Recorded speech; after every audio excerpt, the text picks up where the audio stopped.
Hey everyone, it's me. I want to talk about the absolute most dangerous animals in the world.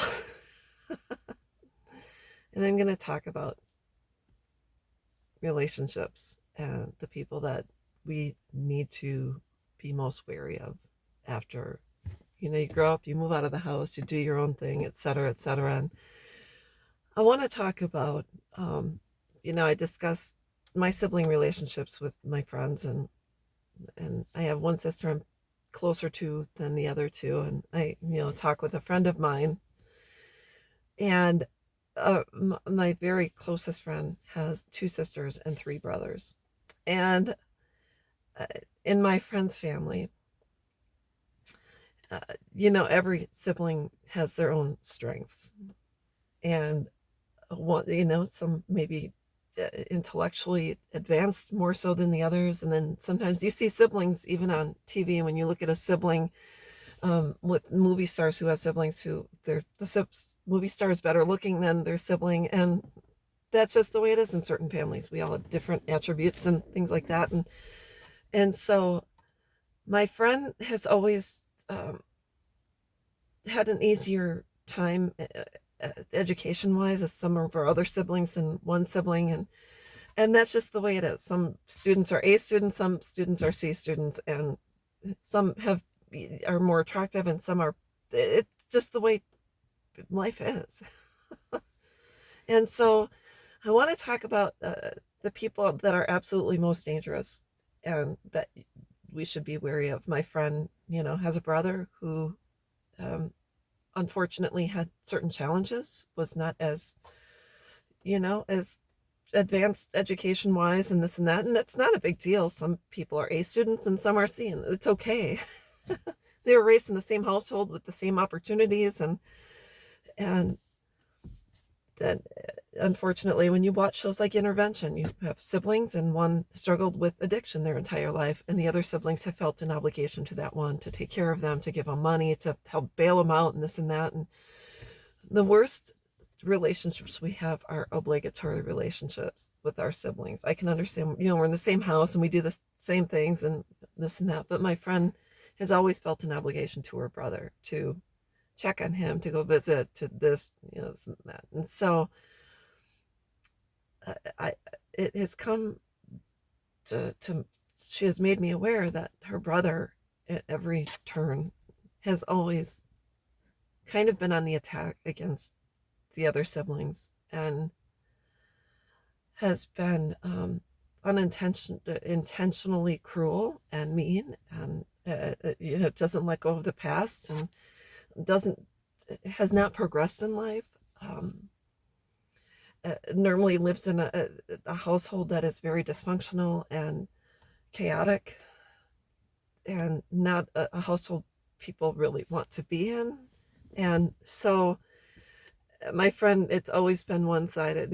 She goes to visit and takes care of and checks on and this and that, and it's never been the same in turn. And unfortunately, the sibling has been just a bone, a thorn in her side. And there comes a point in time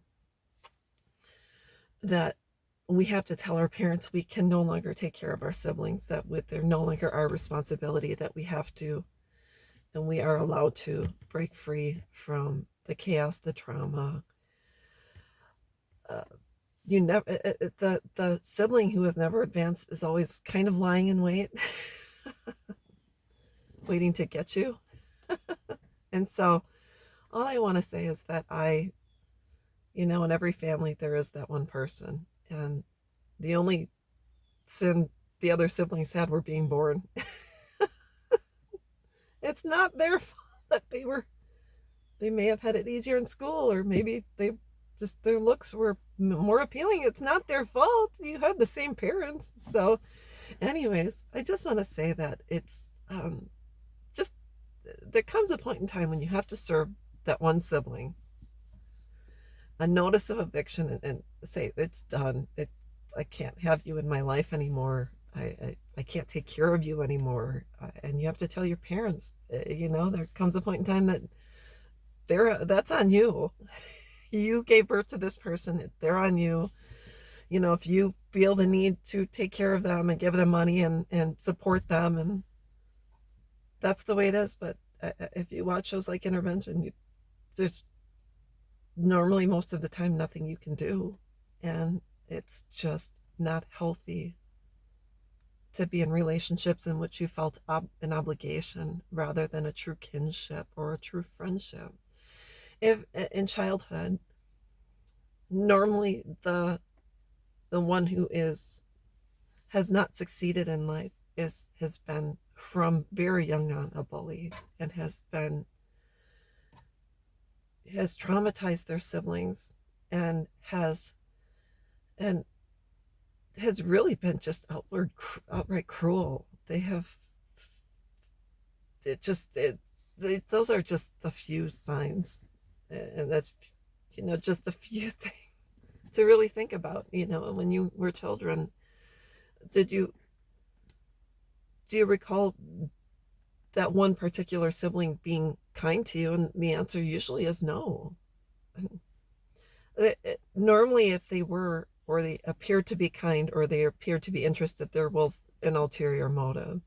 And their only ulterior motives are to try to break you, to bring you down to their level, and to try to forego allowing you any source of happiness or peace in your life. If their life is chaotic, your life is chaotic. And normally, if you look in their home, there's chaos too. And it's cluttered. It's a home. When you walk in, it's just not a clean environment. I'm not just talking about clean where things are left laying around. It just mentally, emotionally, it's just not clean. It's not a home you can sit and relax in. It's a home where you want to get in there and clean up the mess, and you believe if you go clean things up, things are going to get better, but honestly, they just don't. So that's all I wanted to talk about right now. And if you have a sibling you've always felt an obligatory or an obligation to, just know that they are not your responsibility and you can let them go. And most important, keep them, don't allow them in your life. And if you have to be around them, and you really, honestly, you don't have to be around anyone. You don't have to attend certain events. You really don't have to be around anyone you don't want to. And that is you're right. So that's all I wanted to talk about. I hope this video helps someone, and I hope this allows someone the opportunity to break free and know that your sibling is not your responsibility. And if you don't have a lot of, if there hasn't been a lot of positivity exchange in the family between them and other people, or even just them and you, because sometimes two siblings just don't get along. That's just the way it is. So I wanted to talk about that, and I hope this helps someone, and I hope you're having a great day. Bye-bye.